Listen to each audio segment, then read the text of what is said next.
एक दिन की बात है कि रावण की बहन शूर्पणखा वो वहां भ्रमण करते हुए आई। पीछे जब सत्संग प्रारंभ हुआ था भगवान श्री राम के चरित्र का, तब आया था विश्रवा को कुबेर जी ने सेवा में 3 नौ युवतियां जो मायामयी और बहुत सुंदर थी, एक पुष्पोत्कटा और मालिनी और राका। पुष्पोत्कटा से रावण कुंभकर्ण, मालिनी से विभीषण और राका से ये शूर्पणखा और खर, इनका प्रादुर्भाव हुआ था। विश्रवा जी पुलस्त जी के ही अंश से प्रकट हुए थे। उत्तम ब्रह्म ऋषि हैं जो ब्रह्मा जी के मानस पुत्र कहे गए हैं, पर क्रोध भाव से कुबेर जी के साथ द्वेष करते थे। प्रारंभ में सुना था उस भाव का प्रभाव हुआ कि माता राक्षसी कुल की थी, तो ये राक्षस स्वभाव वाले प्रकट हुए। पर बड़ी विचित्र लीला, उनमें से विभीषण जी भगवान के परम भक्त। तो ये बहन ही हुई, पिता एक ही है और माता अलग अलग है। ये घूम रही थी, पता नहीं कौन सा सौभाग्य भगवान पर इसकी दृष्टि पड़ी और मोहित हो गई। यद्यपि ये बड़ी भयावनी और राक्षसी स्वभाव की, उसने देखा भगवान श्री राम को तो हृदय में विकलता हो गई। ऐसा सुंदर रूप, अपने को रोक नहीं पाई। प्रणाम है भैया, भगवान के रूप में कौन नहीं मोहित हो जाएगा, प्रणाम है। पर भाव कुछ दूसरा है इसका आंतरिक। जैसे प्रेम तो गोपी जनों ने भी किया और प्रेम मथुरा की कुब्जा ने भी किया, पर जय जयकार कुब्जा की नहीं, गोपी जनों की थी। श्री कृष्ण सुखार्थ निष्काम प्रेम गोपी जनों के हृदय में है। और थोड़ा तो इसलिए श्री शुकाचार्य जी ने तो उसके लिए दुर्भगा शब्द का भी प्रयोग किया है कुब्जा के लिए। गोपी जनों की चरण रज तो बड़े बड़े महापुरुष बंधन करते हैं। प्रभु के रूप को देखकर कामाशक्त हो गई, वैसे फिर भी प्रणाम करने लगा योग्य है। कोई ऐसा है ही नहीं, जब काम स्वयं काम से युक्त हो जाए प्रभु को देख के, कोटि काम के मन को मोहित करने वाले प्रभु का रूप है। पर कुछ भाव कुछ दूसरा है। इसके पति का नाम विद्युत जुहा है। ये काल के राक्षस का प्रधानमंत्री है। रावण ने जब आक्रमण किया तो विद्युत जुहा ने, प्रधानमंत्री था, उसने कहा कि तुम्हारी जो ये इच्छा है कि संपूर्ण ऋषि मुनियों को नष्ट किया जाए और राक्षसी राज्य हो, इसमें हम सहयोग नहीं करेंगे। ये शूर्पणखा का पति था विद्युत जुहा। उसकी कोई आज्ञा का उल्लंघन कर दे बर्दाश्त नहीं था, तो रावण ने ही मार डाला था उसी दिन। अब जब पति को भी मार डाला तो उसके आगे किसका बस क्या है। तो रही थी अपने भाई खर के समीप पंचवटी में, पर सोच रही थी कभी अवसर आए, ऐसा अवसर आएगा तो तेरा विनाश मेरे द्वारा ही होगा।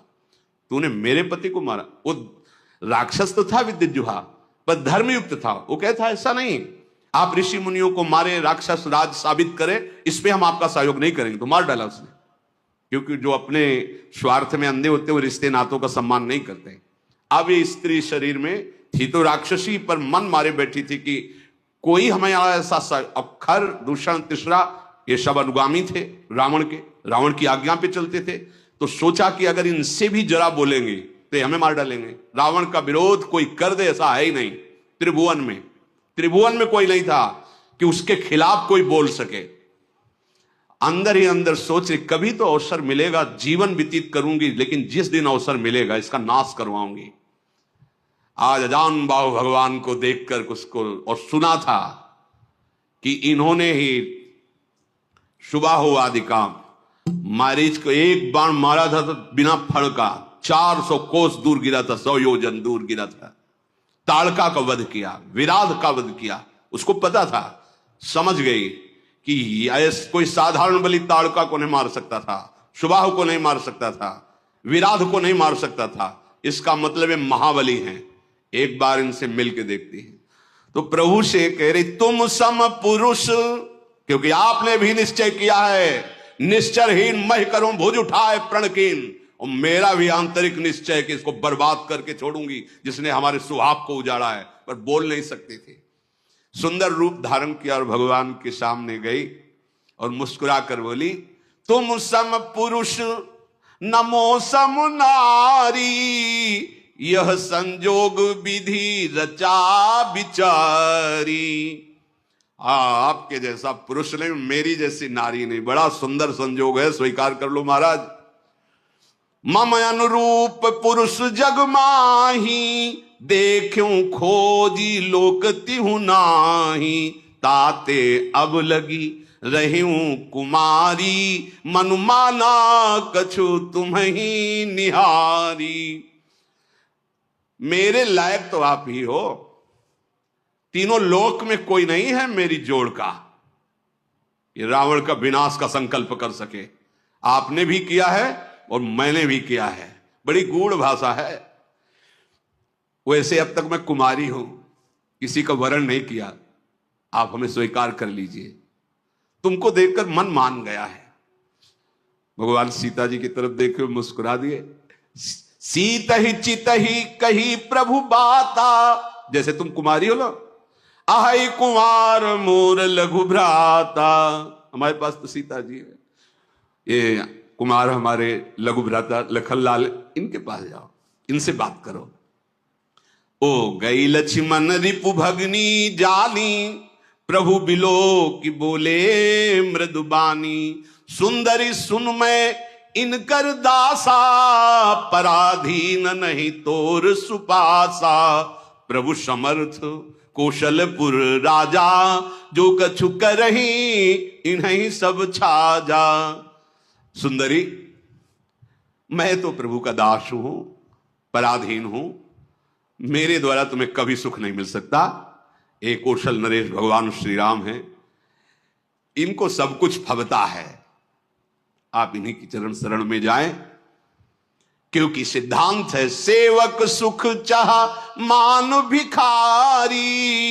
व्यसनी धन शुभ गति व्यभिचारी। लोभी जसु चाह चार गुमानी। नभ दुहि दूध चहत ये प्राणी। सेवक होकर के अपने सुख की चाह करे, भिक्षुक धर्म स्वीकार करके सम्मान की चाह करे, जुआ शराब व्यभिचार करने वाला धन और शुभ गति चाहे, कभी नहीं प्राप्त हो सकता।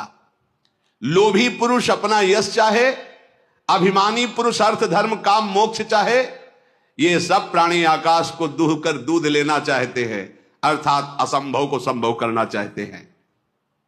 वो प्रभु के पास गए, प्रभु ने फिर लक्ष्मण जी के पास भेजा, लक्ष्मण जी ने फिर प्रभु के पास भेजा, प्रभु ने फिर लक्ष्मण जी के पास भेजा। लक्ष्मण जी ने कहा कि तुमको वही भरेगा जिसके एक इतनी भी लज्जा नहीं होगी। लक्ष्मण जी ने कहा, लक्ष्मण कहा तोई सो बरई, जो तृण तोरी लाज परिहरई। जिसने तृण तोड़ कर लाज का त्याग कर दिया, तेरी जैसे को वही वरण करेगा। अब तो सुंदर रूप त्याग कर आ गई शूर्पणखा के रूप में, भयानक रूप। तब खिसियानी राम पही गई, रूप भयंकर प्रगटत भई। सीत ही सभय देखी रघुराई, कहा अनुज सन शयन बुझाई। सीता जी को भयभीत देखकर भगवान ने पीछे किया सीता जी को, लक्ष्मण से कहा हिसाब कर दो इसका। नाक कान काट लिए। लक्ष्मण तिलाघो सो नाक कान बिन कीन, ताके कर रावण को मनो चुनौती दिन। नाक कान काट के मानो निशाचर राज रावण को चुनौती भेजी हो। लक्ष्मण जी ने शूर्पणखा को नाक कान रहित कर दिया। अब तो जब नाक कान कटा तो ऐसा लग रहा था जैसे गेरू के पहाड़ से पानी का धारा गिर रहा हो, ऐसे खून बहने लगा। नाक कान बिनु भई बिकरारा, जनु स्रव शैल गेरू के धारा। खर दूषण पही गई बिल पाता, धिग धिग तव पौरुष बल भ्राता। नाक का वैसे विकराल थी, जब नाक कान कटा तो लाल लाल खून बह रहा और विकराल रूप हो गया। अब अवसर ढूंढा, अब विनाश का कार्य शुरू करूंगी। गई खरदूषण के पास और कहा, तू भाई है, बड़े बलवान बनते हो तुम, राक्षस राज बनते हो, देखो तुम्हारी बहन का नाक कान काट, तुम्हारे बल को धिक्कार है। तो किसने किया है? तब समझाकर बताया, यही पास में आए हैं, एक राजकुमार जिनके साथ बहुत सुंदर स्त्री और दूसरे राजकुमार गोरे और इतने बलशाली कि तुम उनके सामने कुछ नहीं हो। देखो तुम्हारी बहन का नाक कान काट लिया। अब तो तुरंत आदेश किया, तो जैसे काजल के पर्वत पंख धर के उड़ रहे हो ऐसे ऐसे भयानक राक्षस अपने असली सब रूपों में युद्ध की तैयारी की। नाना बाहन नाना कारा, नाना युद्ध धर घोर पारा, सूपनखा आगे कर लीनी। आगे आगे सूपनखा नाक कान काटे हुए खून बहते जा रहे, पीछे से भयानक सेना। चलो ले चलो, कहां है वो राजकुमार।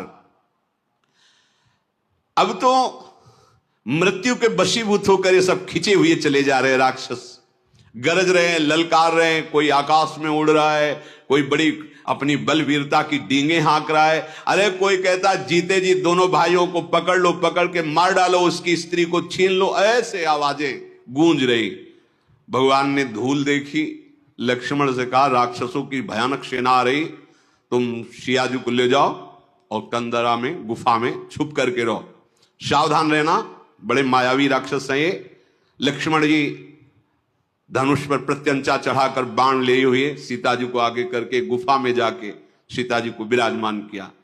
अब वो राक्षसों की सेना समीप आई। राम जी ने टंकार की धनुष की, तूड़ी से बाण निकाल करके हाथ में लिया। कठिन टंकार सुनते ही कांप गए सारे राक्षस। सारंग धनुष की टंकार भगवान का ये दिव्यास्त्र है। आपने केश पासों को चूड़ा के रूप में, अपने पीतांबर को कमर में कसा। आई गए बगमेल, धरहु धरहु धावत सुभट, जथा बिलो की अकेल, बाल रवि घेरत दनुज। पकड़ो पकड़ो, मारो मारो, ऐसा कहते हुए खरदूषण तीसरा पूरी सेना सब नजदीक आ गई। जैसे बाल सूर्य जब उदय होते हैं तो मंदेह नाम के दैत्य मानो घेर लिए हों, ऐसे भगवान को चारों तरफ से घेर लिया। भगवान ऐसे मंद मुस्कुराए सबकी तरफ दे। ये पहला बाण है। जी हुई मुस्कुराए तो जो सब धनुष बाण और सब अस्त्र लिए थे ना, सबके नीचे हो गए, देखते रह गए। इतने सुंदर राक्षस हैं, मारने आए, देख रहे। खरदूषण ने देखा कि यहां तो मारने आए थे, यहां तो सब लुट रहे। भगवान को जब देखा तो उसने कहा मंत्री से कि मेरी बात इनसे कहो। कोई ऐसा आज तक मैंने देखा नहीं जैसा इनको देखा है। नाग असुर सुर नर मुनि जेते, देखे जीते हते हम केते, पर हम भरी जन्म सुनो सब भाई, देखी नहीं है सुंदरता। इतना सुंदर रूप तो हमने कहीं नहीं देखा। सुनो, यद्यपि इन्होंने हमारी बहन को कुरूप किया, पर इनको मारेंगे नहीं, बहुत सुंदर है। देखो ये बात, भगवान के रूप को देखकर घोर निशाचरों के हृदय में भी प्रेम का स्फुरण हो रहा है। यद्यपि भगिनी कीन कुरूपा, बदलायक नहीं पुरुष अनुपा। जाओ अच्छा इनसे कह दो अपनी पत्नी को जो छुपा के रखा है हमें दे दो, हमारा बदला हो जाएगा। तुमने हमारी बहन के नाक कान काटे, तुम अपनी पत्नी, और जाओ आराम से, निर्भय हो जाओ, तुम्हें कोई नहीं मारेगा, तुम बहुत सुंदर हो। मंत्री से कहा जाके कह दो, मेरा कथन जाके उनको सुनाओ। दूत ने जाके भगवान श्री राम जी से कहा तो भगवान मुस्कुरा करके बोले, देखो तुम जानते नहीं हो हम क्षत्रिय राजकुमार हैं, तुम्हारे जैसे पशुओं का वध करना हमारा शिकार खेलना होता है। हम क्षत्रिय मृगया बन करही, तुमसे खल मृग खोजत फिरही। तुम्हारे जैसे राक्षसों का वध करना हमारा स्वभाव है, और तुम जहां लड़ना चाहिए वहां हमें सलाह देने आए हो। अरे तुम जानते नहीं, तुम हमें बालक मत समझो, काल भी हमारे सामने खड़ा हो जाए तो हम उससे पराजित होने वाले नहीं हैं।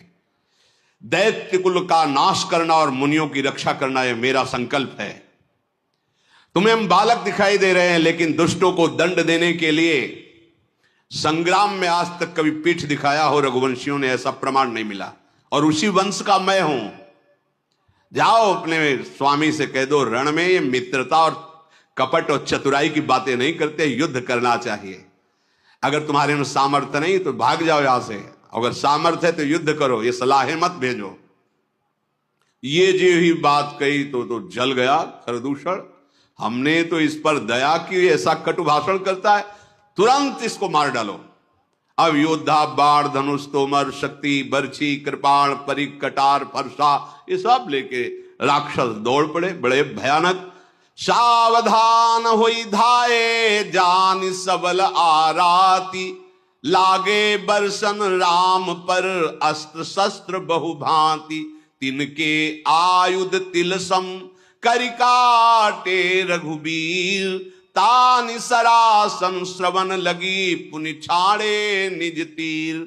भगवान ने अपने दिव्यास्त्र के द्वारा जितने राक्षसों के अस्त्र थे सबको काट दिया और बहुत खींच करके जोर से बाण का संधान करके बाण ऐसे फुफकारते हुए, अमोघ बाण भगवान के हैं, कोई ऐसा नहीं बच रहा जो सामने खड़ा हो सके। कुछ कटते जा रहे हैं कई कई जगह से। जब बड़े बड़े निशाचर देखते तो भागना शुरू किया सामने से। जब भाग रहे तो खरदूषण लौट करके आवाज दिया, अगर कोई आप पीठ दिखाकर भागा तो मैं उसे मारूंगा। युद्ध में अकेले हैं और इनसे सब पीठ दिखा, आज तक न जाने कितने वीरों को मार के खा गए, मुनियों को खा गए, ये भी मुनि वेश में, इनको तुम पीठ दिखा रहे हो। कुपित जान करके कि हमारा जब स्वामी ही कुपित, फिर लौटे आए। प्रभु कितनी शीघ्र बाण चढ़ाते हैं, संधान करते, किसी को पता भी नहीं चलता। किसी की छाती, किसी का सिर, किसी का भुजा, किसी का हाथ पैर कट कट करके गिरने लगे। पहाड़ के समान राक्षस, तो वहां रक्त की धारा बह रही है, हाहाकार मच गया। अब भगवान ने एक बाण ऐसा संधान किया कि सबको सामने वाला राम दिखाई दे रहा है। वो पूरी भीड़ में राक्षसों की एक बाण सम्मोहन ऐसा कि सामने वाला राम, वो उसको काट रहा, उसको वो राम दिखाई दे रहे, वो उसको आप सही में राम राम कही तनु तजहि पावहि पद निर्बाण, करि उपाय रिपु मारे छन मह कृपा निधान। ये राम, वो ये राम, और कहा जा रहे हैं सब भगवान के धाम पहुंच रहे हैं, क्योंकि अंतिम में राम दर्शन और मुख से नाम, यही बड़े बड़े ऋषि जन मांगते हैं, जो ऋषियों को भी नहीं मिलता। वो घोर राक्षसों को भगवान जब अवतार लेते हैं तब वो लाभ प्राप्त हो जाता है। हर्षित बरसई सुमन सुर बाजहि गगन निशान, स्तुति करी करी सब चले शोभित विविध विमान। देवता कर पुष्पों की वर्षा करते हैं। रघुनाथ जी ने इन पर विजय प्राप्त की। लक्ष्मण जी सीता जी को लेके आए, प्रसन्नता हुई। सीता जी श्री राम जी के उस रूप को देख रहे हैं, भ्रकुटी चढ़ी हुई, धनुष पर बाण संधान करते हुए, जैसे वैसे ही जब स्वरूप को देखा, नेत्र अघा नहीं रहे ऐसे अपने प्रीतम के रूप को देखकर। भगवान पंचवटी में विराजमान हैं, मुनिजन आकर बैठते हैं, भगवत चर्चा होती है। आगे आगे तो चली थी सूर्पनखा, जब भगवान के सामने आई तो सबसे पीछे पहुंच गई थी। जब सब सुहा हो गए, देखा इधर का काम पेट। अब वो वहां से गई लंका में और सभा में जाकर के हाथ पटक पटक के जमीन पे, छाती पे, माथे पे रोने लगी। रावण ने देखा, उसने क्या बात है, तेरी दशा ऐसी किसने की? बोले मदिरा पीता है और पड़ा रहता है, सुख भोग करता है, ऐसे कहीं राज्य चलता है? सूर्पनखा ने कहा, करसिपान सोवस दिन राती सुध नहीं तो सिर्फ परा राती। बहुत बड़ा दुश्मन आ गया है तुम्हारा, तुम राजनीति को जानते नहीं हो, केवल शराब पीते हो, मदिरा पीते हो और उन्मत्त होकर महल में बने रहते हो। जानते हो अगर विषयों का संग करे तो सन्यासी का नाश हो जाता है, अगर ठीक सलाह देने वाला मंत्री ना हो तो राजा का नाश हो जाता है, अगर मान प्रिय लगने लगे तो ज्ञान का नाश हो जाता है, मदिरा पीने का वाले का ऐश्वर्य और लज्जा का नाश हो जाता है, विवेक ना हो तो वैराग्य केवल नाटक रह जाता है। ऐसे ही यदि राजनीति सही ना हो तो राजा का नाश हो जाता है। मैं सही कहती हूं कि अब तुम्हारे नाश का अवसर आ गया है, बहुत बड़ा दुश्मन तुम्हारे समीप आ चुका है। दुश्मन को और आग को कभी छोटा नहीं समझना चाहिए। रावण, तू अपने अभिमान में है और सभा में तेरे जैसे भाई के होते हुए मेरी नाक कान काट ली गई, ऐसे चिल्ला चिल्ला के, तेरे जीते जी मेरी ऐसी दशा। सारी सभा खड़ी हो गई क्रोध से।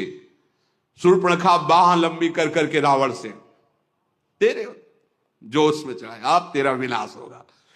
क्योंकि ये बात तब नहीं कहती जब सुहाग उजाड़ दिया था कि तेरे होते हुए तेरे हाथों से सुहाग नहीं। अब आज अपनी बात बता करके वो रोने लगी। तू ये तो बता कौन शत्रु है त्रिभुवन में, कौन ऐसा जो रावण से भयभीत ना होता हो। कहा है अयोध्यापति महाराज दशरथ के लाडले कुमार श्री राम, लक्ष्मण और बहुत सुंदर उनके साथ स्त्री है, वो आए हुए हैं, जिनकी भुजाओं का बल पाकर अय दशमुख रावण अब कोई भी मुनि तेरे से भय नहीं खाता। देखने में बालक है पर काल के भी वो महाकाल हैं, परम धीर श्रेष्ठ धनुर्धर, महान गुणों से युक्त, महान बल, अतुलित बल प्रताप, द्रोह भ्राता, खल बदरत सुर मुनि सुख दाता, शोभा धाम राम अस नामा, तिनके संग नारी एक श्यामा। दोनों भाई महान बलशाली, परम सुंदर, शोभा के धाम, नाक कान कटे फिर भी कह रही परम सुंदर है वो, दुष्टों का वध करने में समर्थ है, शांत भक्त, देवता मुनि इनको सुख देने वाले हैं, उनका नाम है राम। उनके साथ बहुत सुंदर नवयुवती है। विधाता ने ऐसी स्त्री तो त्रिभुवन में बनाई ही नहीं है जैसी स्त्री है। 100 करोड़ कामदेव भी न्यौछावर हैं ऐसा सुंदर स्वरूप राम जी का, तो 100 करोड़ रति भी न्यौछावर हैं ऐसा सुंदर स्वरूप उस युवती का। उन्हीं के छोटे भाई गोरे भाई लखन जी ने मेरी ये दुर्दशा की है। और जब मैं ये बात खरदूषण से कही तो पूरी सेना सहित वहां गए, खरदूषण, तिसरा, इन सब को काट के फेंक दिया, कोई नहीं बचा। शूर्पणखा की बात सुनकर रावण के माथे पे पसीना आ गया। उसने कहा कि सुर नर असुर नाग खगमाही, मोरे अनुचर कहां को उनाई, खरदूषण मोहिसम बलवंता, मार सके को बिन भगवंता। ऐसा कैसे हो सकता है? खरदूषण तिसरा को कोई मार सके, ये तो केवल भगवान ही मार सकते हैं, दूसरा कोई मार ही नहीं सकता। सुर रंजन भंजन मही भारा, जो भगवंत लीन अवतारा। ये कोई साधारण ज्ञानी भी नहीं है, भगवान शिव का ये महान अनन्य भक्त है। अब स्वभाव में राक्षसी प्रवृत्ति है, विचार किया उसने कि खरदूषण तिसरा इनको तो भगवान ही मार सकते हैं, और मैंने सुन रखा है ऋषियों से कि भगवान का अवतार होगा जो अपने भक्तों के मन को सुख देने वाले हैं। आहा, जो संसार के भार का हरण करने वाले हैं, उन्हीं भगवान का अवतार। तो क्या उन्हीं भगवान का अवतार हो गया? यदि वो भगवान हैं तो मैं जाई बैर हठि करऊं, प्रभु सर प्राण तजे भौतरऊं। अगर भगवान है तो मैं उनसे बैर भाव की उपासना करूंगा, ऐसा दृढ़ बैर करूंगा कि उनके अमोघ बाण से परम पद को प्राप्त होऊंगा, क्योंकि मैं जानता हूं मेरे से भजन तो होगा नहीं। हो ही भजन न तामस देहा, मन क्रम वचन मंत्र दृढ़। मैं राक्षसी स्वभाव का हूं, मेरे से भजन नहीं होगा, पर मैं बैर करूंगा, पर दृढ़ बैर करूंगा। इनके सिवा किसी और का चिंतन न हो, ऐसी दुश्मनी इनसे ठानूंगा। भक्ति से तो भजन होने वाला नहीं इनसे, पर इनका मैं ऐसा चिंतन करूंगा बैर भाव से। अंतिम समय तक इसका निर्वाह किया रावण ने। कहां राम रन हतोपचारी। अगर कहीं राजकुमार हैं तो अभी मजा चखाता हूं, अगर कहीं भगवान हैं तो दृढ़ बैर करूंगा, इनके बाणों से मैं परम धाम को जाऊंगा। शेष चर्चा आगे। श्री राधा वल्लभ।